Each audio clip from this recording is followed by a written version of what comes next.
Hello friends, welcome to study group Pathshala. मैं विलास और आज की क्लास काफ़ी ज़्यादा इंपॉर्टेंट होने वाली है।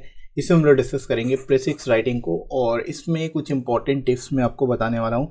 साथ ही साथ एग्जाम्पल भी देखेंगे हम लोग कि कैसे प्रीफिक्स राइटिंग आपके एग्जाम में पूछा जाता है और कैसे आपको प्रीफिक्स को लिखना होता है। ठीक है, तो कंप्लीट यहाँ पर सारी चीज़ें मैं आपको बताने वाला हूँ उस लेक्चर सीरीज़ के अंतर्गत।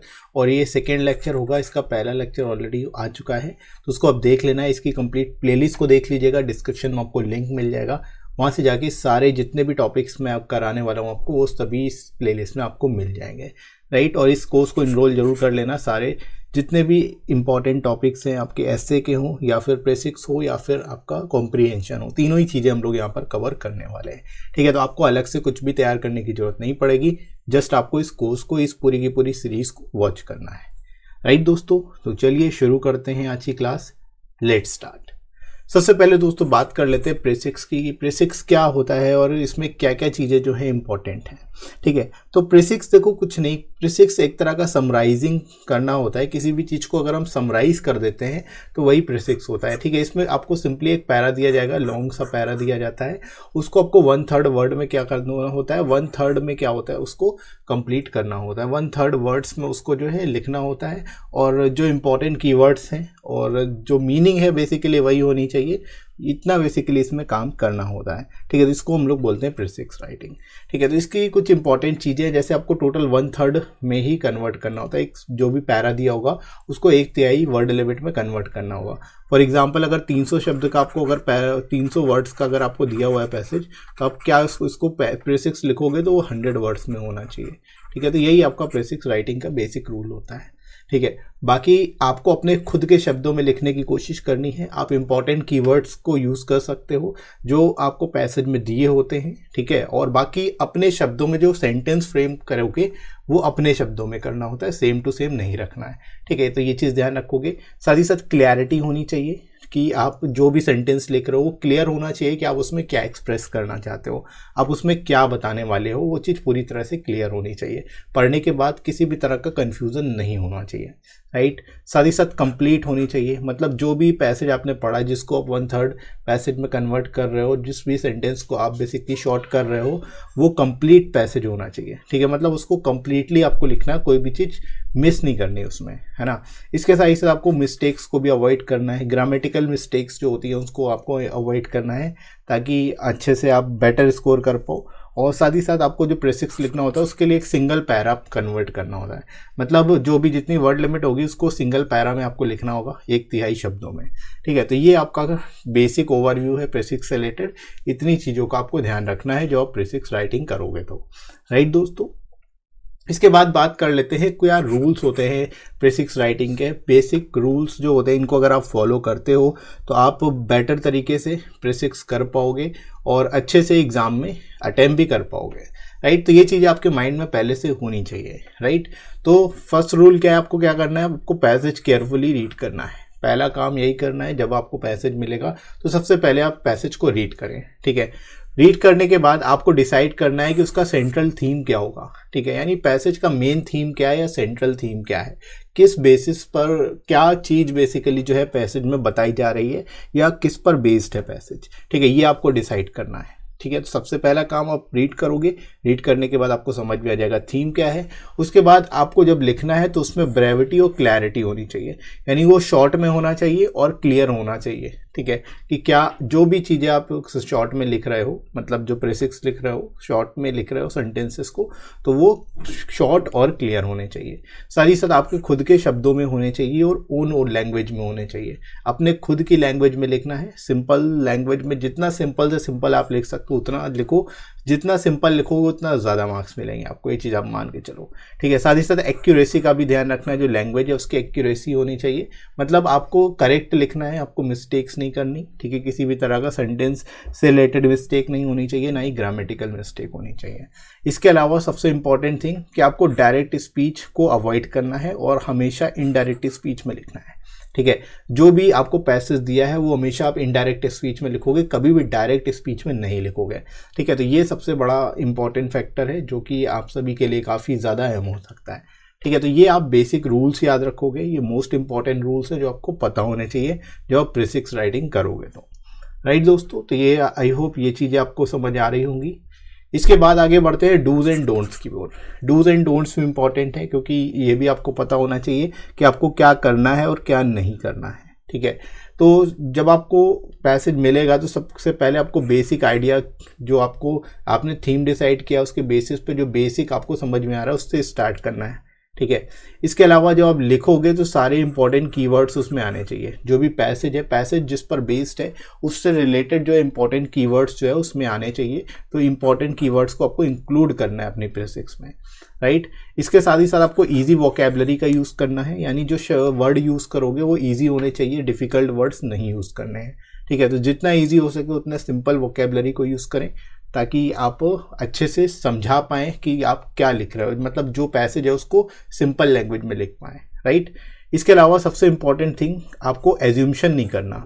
ठीक है, आपको किसी भी तरह का एज्यूम्शन नहीं करना है। जो चीज़ आपको दी हुई है पैसेज में, केवल उसके बेसिस पे ही आपको उसको कंक्लूड करना है, या फिर उसको प्रीफिक्स में लिख देना है सिंपली। ठीक है, अपनी तरफ से कुछ भी एज्यूम नहीं करना, ये चीज़ ध्यान रखिएगा, राइट। इसके अलावा आप एब्रीविएशंस भी मत यूज़ करना। ठीक है, अगर आपको अगर दिया हुआ है एब्रीविएशन, ठीक है, अगर पैसेज में, तब आप यूज़ कर सकते हो, लेकिन अपनी तरफ से यूज़ नहीं करोगे। ये चीज़ ध्यान रखना है कि अगर पैसेज में आपको फुल फॉर्म में कोई चीज़ दी हुई है तो आप उसको फुल फॉर्म में ही लिखोगे, उसका एब्रीविएशन नहीं लिखोगे। ठीक है, फॉर एग्जाम्पल, अगर एग्ज़ाम में आपको SSC लिखा हुआ है तो आप SSC यूज़ कर सकते हो। ठीक है, लेकिन अगर स्टाफ सिलेक्शन कमीशन लिखा हुआ है तो आप SSC नहीं यूज़ करोगे, तब आप स्टाफ सिलेक्शन कमीशन ही यूज़ करोगे। ठीक है, तो ये चीज़ आपको याद रखनी है, राइट। तो एब्रीविएशन अपनी तरफ से नहीं यूज़ करना, जो पैसेज में दिया होगा तभी आप यूज़ करोगे, राइट। इसके अलावा आप टाइटल को अंडरलाइन कर सकते हो। ठीक है, टाइटल जो आप लिख रहे हो उसको अंडरलाइन किया जा सकता है, कोई दिक्कत नहीं है, अंडरलाइन करने में कोई प्रॉब्लम नहीं होगी, राइट। इसके अलावा आप जो स्टैटिस्टिकल डेटा दिया गया है पैसेज में उसका आप यूज़ कर सकते हो। स्टैटिस्टिकल डेटा का जरूर यूज़ करना, उसको अवॉइड बिल्कुल भी मत करना। ठीक है, कि आप सोचते हो कि इसको अगर हम हटा दें तो छोटा हो जाएगा, ऐसा नहीं करना है। आपको पैसेज में अगर स्टैटिस्टिकल डेटा दिया हुआ है तो उसको आपको जरूर इंक्लूड करना है। ठीक है, तो ये भी आप लोग याद रखोगे। बाकी प्रॉपर टेंस का यूज़ करना है, मतलब जैसे जिस टेंस में आपको दिया हुआ है, अगर प्रेजेंट में बात हो रही है तो प्रेजेंट में ही आपको प्रीफिक्स लिखना है, अगर पास्ट में कोई स्टोरी टाइप की दी हुई है तो पास्ट के हिसाब से ही आपको लिखना है। ठीक है, तो ये चीज़ आप ध्यान रखोगे। ये इंपॉर्टेंट बेसिक चीज़ें हैं जो आपको प्रीफिक्स राइटिंग के रिगार्डिंग पता होनी चाहिए, और आपको पता होगी तभी आप बेटर प्रीफिक्स राइटिंग कर पाओगे, राइट। तो इन सभी चीज़ों को आप जरूर अच्छे से ध्यान रखना, राइट दोस्तों। तो आई होप आपको ये बेसिक चीज़ें समझ में आ गई होंगी, प्रीफिक्स राइटिंग लिखनी कैसे है, क्या होता है, क्या करना है, क्या नहीं करना है, ये सारी चीज़ें आपको क्लियर हो गई होंगी, राइट। अब हम लोग डायरेक्ट मूव करते हैं अपने एग्जाम्पल की ओर। ठीक है, कि कैसे आपको प्रीफिक्स मिलेगा एग्जाम में और किस तरह से जो है आपको लिखना है एग्जाम में। ठीक है, तो ये एक एग्जाम्पल मैंने यहाँ पर लिया हुआ है। ये जो पैसेज है ये अराउंड आपका 460 वर्ड्स में है। ठीक है, तो 460 वर्ड्स में सबसे पहले आपको क्या करना है, इस पैसेज को पूरा पढ़ लेना है, सेंट्रल थीम डिसाइड करना है, उसके बेसिस पे आप उसका प्रीफिक्स लिखोगे, राइट। तो सबसे पहले रीड कर लेते हैं, मैं आपको समझाने की कोशिश करता हूँ क्या दिया गया है इस पैसेज में। देखो, in today scenario mass media, specifically visual media, plays a pivotal role in creating an atmosphere of awareness in society. ठीक है, यानी मास मीडिया की इंपॉर्टेंस के बारे में बता रहे हैं कि मास मीडिया जो है एक अहम रोल जो है निभाता है हमारी सोसाइटी में अवेयरनेस के regarding, right. Media refers to different communication channels or ways through which knowledge and information is conveyed to the viewers or the readers। ठीक है, यहाँ पर मीडिया के बारे में बता दिया कि मीडिया किसे कहते हैं। मीडिया क्या है, एक कम्युनिकेशन चैनल है या फिर तरीका है जिसके द्वारा इंफॉर्मेशन जो है कन्वे की जाती है रीडर्स या फिर व्यूअर्स की ओर, right. Visual media refers to the media that conveys knowledge and information to the viewers through their eyes। ठीक है, विजुअल मीडिया मतलब जिसको देखा जा सके, तो जो आईज के थ्रू जो नॉलेज रिटेन हो उसको विजुअल मीडिया बोला जाएगा। ये यहाँ पर बता दिया इन्होंने। It includes television, cinema, posters etcetera. ठीक है, एग्जाम्पल्स भी बता दिए कि टेलीविज़न, सिनेमा, पोस्टर ये सब इसके अंतर्गत आता है, right. Whatever is supplied through the visual media is instant and longer lasting effect on the minds of the viewers। ठीक है, यानी जो कुछ भी विजुअल मीडिया के द्वारा दिखाया जाता है वो ज़्यादा समय तक व्यूअर्स के माइंड में रहता है, यानी व्यूअर्स जो है उसको काफ़ी ज़्यादा समय तक रिटेन कर पाते हैं, उस इंफॉर्मेशन को लंबे समय तक याद रख पाते हैं, राइट। तो ये पूरा यहाँ पर बता दिया गया। इसके बाद देखो, with the rapid development of information and technology, the visual media in the shape of cable TV with multitudes of domestic and foreign channels have reached almost every house। ठीक है, यहाँ पर जैसे जैसे बताया जा रहा है कि जैसे जैसे इंफॉर्मेशन टेक्नोलॉजी का डेवलपमेंट हुआ वैसे वैसे विजुअल मीडिया जो है वो अलग अलग फॉर्म में, चाहे टीवी के फॉर्म में हो, टीवी के फॉर्म में हो, अलग अलग सभी घरों में बेसिकली मौजूद है, playing a vital role in moulding public opinion in various ways. ठीक है, यानी कि इसमें इतनी पावर है कि वो पब्लिक ओपिनियन को मोल्ड कर सकती है। ठीक है, media it plays a very crucial role in educating and entertaining the masses. ठीक है, यहाँ पर आप यही बताया जा रहा है कि इसका जो बहुत ही इंपॉर्टेंट रोल होता है एजुकेशन और इंटरटेन करने में मासेस को, right. Cable TV has change the means and modes of entertainment and education. अब केबल टीवी के बारे में बता दिया गया कि केबल टीवी ने क्या है कि एक तरह से जो इंटरटेनमेंट और एजुकेशन के मोड्स हैं उनको ही बदल के रख दिया है, पूरी तरह से बदलाव ले आए हैं, राइट। तो ये पूरा यहाँ पर आपको इस पूरे पैसेज में दिया गया था। आगे बढ़ते हैं इसी में। Sitting before a TV one can pass and enjoy his free time listening to music, viewing movies, learning techniques of bodybuilding, hearing sermons of religious saints, learning about lives of wildlife यानी wild animals, birds, water creatures, knowing about space and what not। ठीक है, यहाँ पर बता दिया गया कि TV के सामने बैठ के हम जो चाहे वो कर सकते हैं अपने फ्री टाइम में, चाहे वो म्यूज़िक सुनना हो, मूवीज़ देखना हो, किसी टेक्निक को सीखना हो, चाहे वो बॉडी बिल्डिंग से रिलेटेड हो, या फिर जो रिलीजियस सेंट्स हैं, जो साधु संत हैं, उनके सरमन्स यानी उनके जो है जो संदेश हैं उनको सुनना हो, और साथ ही साथ wildlife, wild animals, birds, water creatures, इन सभी के बारे में हम जान सकते हैं। ठीक है, during the election period one can know the erectile position of political parties and there leaders from all parts of the country and it's impact on the election campaign and all facts of electioneering just sitting before the TV। ठीक है, यहाँ पर आप ये भी बताया गया यहाँ पर कि जो इलेक्शन पीरियड है उसके दौरान हम इलेक्ट्रल पोजीशन से लेकर के सारी चीज़ें जो है वो सब कुछ हम टीवी के सामने बैठ के पता कर सकते हैं, हमें कहीं भटकने की ज़रूरत नहीं है। ठीक है, मतलब पूरा का पूरा यहाँ पर मीडिया के बारे में ही, विजुअल मीडिया के बारे में ही पूरा का पूरा बताया जा रहा है, सारी चीज़ों को बताया जा रहा है कि सोसाइटी में इसका क्या इम्पैक्ट हो रहा है, राइट। इसके बाद देखो, youngsters and teenage students are seen viewing the channels as per their likings. ठीक है, यंगस्टर या टीनेजर्स जो हैं वो अपनी लाइक यानी अपनी चॉइस के हिसाब से चैनल्स देख सकते हैं। ठीक है, if some are viewing the music channel, some are seen quenching their thirst for knowledge viewing channels like Discovery, National Geography और हिस्ट्री टीवी। ठीक है, मतलब यहाँ पर अलग अलग अपनी लाइकिंग के हिसाब से सभी लोग अपने चैनल देख सकते हैं। जिसको म्यूज़िक पसंद है वो म्यूज़िक से रिलेटेड चैनल देखेगा, जिसको नॉलेज से रिलेटेड चीज़ें सीखने का जिसके अंदर है तो वो नॉलेज से रिलेटेड चीज़ें भी देख सकता है, right. The image on the small screen this has a significant impression on all, more particularly on the gullible children. ठीक है, जैसे यहाँ पर कुछ शब्दों को भी आपको पता होना चाहिए, जैसे पैसेज आप पढ़ोगे तो उसमें बहुत सारे आपको डिफ़िकल्ट वर्ड्स भी मिलेंगे। तो डिफ़िकल्ट वर्ड्स आप एग्जाम में तो नहीं देख सकते, तो आपको क्या करना है, जो डिफ़िकल्ट वर्ड्स हैं उनको आपको नोट करना है। ठीक है, आप अपनी कॉपी में नोट करें और उसको अंडरलाइन करके उसका मीनिंग सर्च करें, जो भी आपके पास डिक्शनरी है या फिर आप गूगल से सर्च कर सकते हो मीनिंग उसकी। ठीक है, और उसके बाद उसको याद करने की कोशिश करें। ऐसे आप रेगुलर बेसिस पे करोगे तो आपकी वोकेबलरी भी अच्छी हो जाएगी। जैसे गलीबल का यहाँ पर मतलब क्या होता है, गलीबल का मतलब वे बच्चे जो आसानी से, जिनको चीट किया जा सके, ऐसे बच्चों को गलीबल बोला जाता है, या जिनको धोखा दिया जा सके आसानी से, है ना। तो more particularly on gullible children and on the teens. ठीक है, तो इन सब पे काफ़ी ज़्यादा जो है इम्पैक्ट पड़ता है, काफ़ी सिग्निफिकेंट इंप्रेशन होता है। ठीक है, जो इमेज होती है स्क्रीन पर, राइट, यानी टीवी चैनल्स की बात हो रही है यहाँ पर। The young minds takes the real as real and this is more often and more easily moulded and motivated by visual media. ठीक है, यानी जो यंग माइंड्स है यानी यंगस्टर्स हैं वे क्या है, रियल लाइफ को रियल लाइफ समझ लेते हैं, और इस तरह से क्या है कि आसानी से वो मोल्ड, उनके व्यूज़, उनके बेसिकली नज़रियों को मोल्ड किया जा सकता है और विजुअल मीडिया के द्वारा वो मोटिवेटेड हो सकते हैं। ठीक है, तो ये पूरा यहाँ पर जो है इंपॉर्टेंस के बारे में बताया जा रहा है यहाँ पर, और इम्पैक्ट क्या पड़ रहा है हमारे यूथ पर, ये बताया गया है। ठीक है, इसके बाद देखो फाइनली आखिरी पेज पर आते हैं हम लोग। The present day fashion, hair dressing, sexual liberties, dating and awakening towards right of youth, awareness among the women of their rights are because of the role visual media is playing on society. ठीक है, यानी जितने भी बदलाव society में हो रहे हैं वो किसकी वजह से हो रहे हैं, विजुअल मीडिया की वजह से हो रहा है।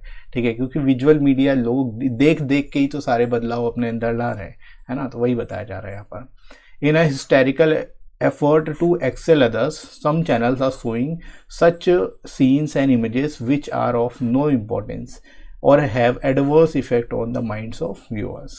ठीक है, यानी कि एक दूसरे से प्रतिस्पर्धा करने के लिए और आगे बेसिकली बढ़ने के लिए, व्यूज़ के लिए क्या है, कुछ ऐसे भी लोग हैं जो कि ऐसी चीज़ें दिखाते हैं जिसका कोई इंपॉर्टेंस नहीं है या फिर जिसका एडवर्स इफेक्ट होगा जो व्यूअर्स हैं। ठीक है, उन पर गलत प्रभाव होगा, ऐसी चीज़ें भी दिखाते हैं। Showing off sexual and rape cases with minute details by the anchor and showing brutal scenes of murder, the channels have crossed the limit of ethics and morality। ठीक है, यहाँ पर आप बता सकते हो सेक्सुअल रेप रिलेटेड केसेस की minute by minute detail बताते हैं एंकर्स, साथ ब्रूटल सीन्स जो है मर्डर्स के उसको दिखाते हैं। तो ऐसे करके जो है वे एक तरह से जो एथिक्स है मीडिया की उसको एक तरह से उसकी लिमिट को क्रॉस कर चुके हैं। राइट, तो यहाँ पर ये इस तरह से बताया गया है यहाँ पर। राइट, इसके बाद देखो the TV coverage of massacre creates feeling of hatred among communities and motivates other to wreak vengeance. ठीक है, यानी जो टीवी कवरेज है, जो मासेकर हैं किसी तरह का अगर कोई दिखाया जा रहा है तो उससे क्या है, लोगों के अंदर, कम्युनिटीज़ के अंदर हेट्रेड यानी उनके अंदर घृणा पैदा होती है और वे मोटिवेट होते हैं दूसरों से बदला लेने के लिए। ठीक है, वेंजियंस का मतलब बदला लेना। Right, obsessed by the sole aim of making a fast buck, the channels are competing with one another to stoop to any kind of absurdity without considering even a minute as to what effect such visuals have on society। ठीक है, यहाँ पर इस तरह से वहाँ पर बताया जा रहा है कि जो पूरी तरह से आगे बढ़ने के लिए, compete करने के लिए एक दूसरे से हर तरह की ऑब्सर्डिटी जो है वो दिखाई जाती है। कुछ भी जो भी बकवास से बकवास चीज़ है वो सब दिखा दी जाती है। ठीक है, ताकि जो है उसका, और जबकि ये भी नहीं देखा जाता कि उसका इम्पैक्ट क्या होगा सोसाइटी पर। ठीक है, तो ये पूरा आपका पैसेज था, इस तरह से आपको दिया गया था पूरा पैसेज, और पूरा कंप्लीटली यहाँ पर जो है विजुअल मीडिया के ऊपर ही सारा बताया गया है। सोसाइटी पर क्या इम्पैक्ट पड़ रहा है वो बताया गया है, अलग अलग सेक्शन पर क्या इम्पैक्ट पड़ रहा है ये सब बताया गया है। ठीक है, तो यहाँ पर आपने पूरा पढ़ लिया और आई होप आप समझ भी गए होंगे। मैंने आपको समझा भी दिया कि इसमें क्या बताया जा रहा है। ठीक है, तो आपको समझ में आ रहा होगा कि अब इसका पैसेज का आपको टाइटल बेसिकली डिसाइड करना है सबसे पहले। ठीक है, थीम तो आपको समझ में आ गया होगा कि थीम किसके ऊपर है, ये पूरा का पूरा विजुअल मीडिया के ऊपर ही पूरा थीम है। ठीक है, अब आप टाइटल कैसे डिसाइड करोगे, अब देखो टाइटल आप अपने हिसाब से डिसाइड कर सकते हो। आप वीडियो को पॉज करिए, टाइटल 2 मिनट सोचिए और कमेंट सेक्शन में मेरे को बताइए कि इसका टाइटल क्या होगा। ठीक है, सभी लोग ऐसा करेंगे जो भी इस वीडियो को देख रहे हैं। 1 मिनट के लिए आपको वीडियो को पॉज करना है, आपको देखना है, आपको सोचना है बेसिकली कि आपके हिसाब से इसका टाइटल क्या होना चाहिए और उसको कमेंट कर देना है। और उसके बाद फिर आप आगे वीडियो चलाओ ताकि आपको आगे पता चले कि क्या इसका टाइटल होगा। ठीक है, बाकी आपका टाइटल अगर अलग होता है मैंने जो टाइटल दिया तो उससे कोई दिक्कत वाली बात नहीं है, सभी लोगों का अलग अलग हो सकता है, लेकिन रेलिवेंट होना चाहिए, है ना, मेन चीज़ ये है। राइट, तो अब हम लोग डायरेक्ट मूव करते हैं, प्रीफिक्स इसका लिखना कैसे ये देख लेते हैं। ठीक है, तो सबसे पहले बात कर लेते हैं टाइटल की। टाइटल क्या होगा इसका, visual media versus Indian society. ठीक है, ये आप यहाँ पर टाइटल दे सकते हो। मेरे हिसाब से ये टाइटल काफ़ी अच्छा है। इंडियन सोसाइटी के ऊपर विजुअल मीडिया का क्या इम्पैक्ट है, इम्पैक्ट के ऊपर भी आप ऐसे करके लिख सकते हो। ठीक है, visual media impacting Indian society, ये भी इसका टाइटल हो सकता है। और भी मल्टीपल तरीके से आप लिख सकते हो। बाकी आप चेक कर लो कि आपने क्या टाइटल कमेंट सेक्शन में बताया है, उसके हिसाब से देखो रेलिवेंट आ रहा है या नहीं आ रहा। ठीक है, बाकी आपका टाइटल अलग होगा तो भी कोई दिक्कत नहीं है। राइट, अब प्रीफिक्स कैसे लिखना है देख लो। देखो ये जो टोटल जो आपका था पैसेज वो 460 वर्ड्स में था, और यहाँ पर जो है आपको लिखना कितने वर्ड्स में है पैसेज, उसके 1/2 में, मतलब 1/3 में लिखना है, अराउंड 150 वर्ड्स में लिखना है। तो ये 150 वर्ड्स में पूरा पैसेज है यहाँ पर। ठीक है, साथ ही साथ इसमें आपका जो है टाइटल भी काउंट होता है। तो 150 वर्ड का केवल यहाँ पर पैसेज है और काउंट करोगे इसको तो 5 वर्ड ही है, तो 155 वर्ड्स का टोटल आपका पैसेज आपने बना दिया इसको, ठीक है। तो ये अराउंड ये आपका बनेगा अप्रॉक्स वर्ड लिमिट जो बनेगी, ठीक है। तो आप देखो लिखना कैसे है, देखो visual media plays an important role in creating awareness in society as it has a prolonged effect on the viewers, ठीक है। तो यहाँ पर शुरुआत आप इस तरह से जो की गई थी वहाँ पर बताया गया था उस हिसाब से आप यहाँ पर लिख लोगे, जैसे कि यहाँ पर बताया जा रहा है कि टुडे सिनेरियो मास मीडिया का इम्पैक्ट होता है, ठीक है। तो उसी हिसाब से यहाँ पर आप उसको शॉर्ट में लिख सकते हो कि विजुअल मीडिया का इम्पैक्ट एक काफ़ी इंपॉर्टेंट रोल होता है अवेयरनेस सोसाइटी में फैलाने के regarding, right. Advancement in technology has enabled visual media to penetrate in every house, so it can easily moulds public opinion, ठीक है। यानी पब्लिक ओपिनियन को ईजिली मोल्ड कर सकती है मीडिया, क्योंकि टेक्नोलॉजी का एडवांसमेंट होने की वजह से विजुअल मीडिया हर घर में है, right. Cable TV has significantly affected the life style of people, ठीक है, ये भी आप यहाँ पर बता दोगे। Methods of entertainment and passing leisure time have changed. During election, one can know the latest status about TV. Youngsters and teenagers watch different channels as per their choices. ठीक है, जैसा जो कुछ भी पीछे बताया गया उसके हिसाब से आप लिखते चले जाओगे, ठीक है। They seem to be easily influenced by visual media. The present awareness towards fashion, sexual liberties, right of youth and women are the result of impact of visual media on society, ठीक है। यानी visual media का जो society में impact पड़ रहा है उसकी वजह से ही जो है जितनी भी तरह की अवेयरनेस है, फैशन है, वो सारी चीज़ें उसकी वजह से ही है, right. Owing to unhealthy competition, TV channels are showing indecent and instigating scenes and programmes causing hatred and violence among the people, ठीक है। यहाँ पर आप ये बता सकते हो कि एक दूसरे से compete करने के चक्कर में टीवी चैनल्स जो हैं वो जो इनडिसेंट और इंस्टिगेटिंग सीन्स जो है दिखा देते हैं, ठीक है, जिससे हेट्रेड और वायलेंस जो है लोगों में हो सकता है, बढ़ सकता है। Just for popularity and making money, ठीक है, पॉपुलैरिटी के लिए, मनी मेकिंग के लिए बेसिकली ऐसा करते हैं, राइट।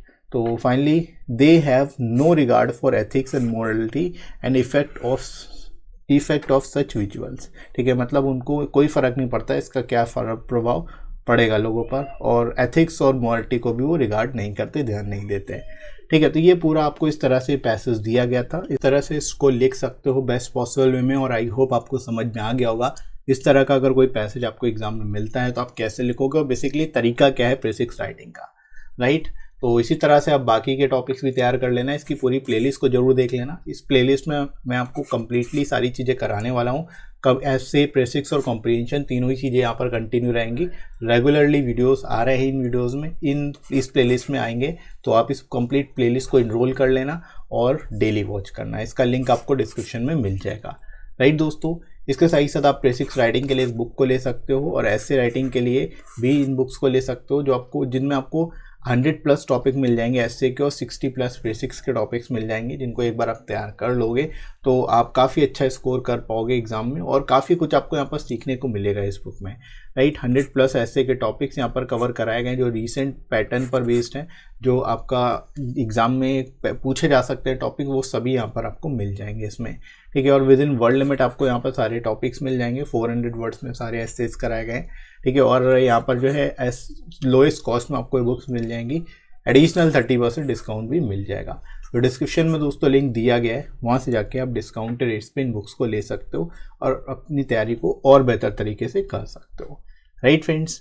तो आई होप आज की क्लास आप सभी के लिए काफ़ी ज़्यादा हेल्पफुल रही होगी। वीडियो आपकी कैसे लगा, आज की क्लास कैसी लगी, कमेंट करके ज़रूर बताइएगा। वीडियो हेल्पफुल लगा हो तो लाइक करिएगा, इस वीडियो को शेयर करिएगा अपने सभी दोस्तों में जो IB की तैयारी कर रहे हैं, और साथ ही साथ आप अगर नए हो इस चैनल पर तो चैनल को सब्सक्राइब करना बिल्कुल भी मत भूलना, और रेगुलरली इसकी प्लेलिस्ट को वॉच करो, ठीक है। साथ ही साथ आप टेलीग्राम चैनल पर ज्वाइन कर सकते हो, इस पर आपको सारी इंपॉर्टेंट PDFs मिल जाएंगी और क्लासेस की नोटिफिकेशन भी मिल जाएगी, राइट। और इस क्लास की PDF भी मैं आपको टेलीग्राम पे शेयर कर दूंगा, तो आप इस चैनल को इसलिए टेलीग्राम चैनल जरूर ज्वाइन कर लीजिएगा, राइट। तो अभी के लिए दोस्तों इतना ही, नेक्स्ट मिलते हैं अगली क्लास में। Thanks for watching.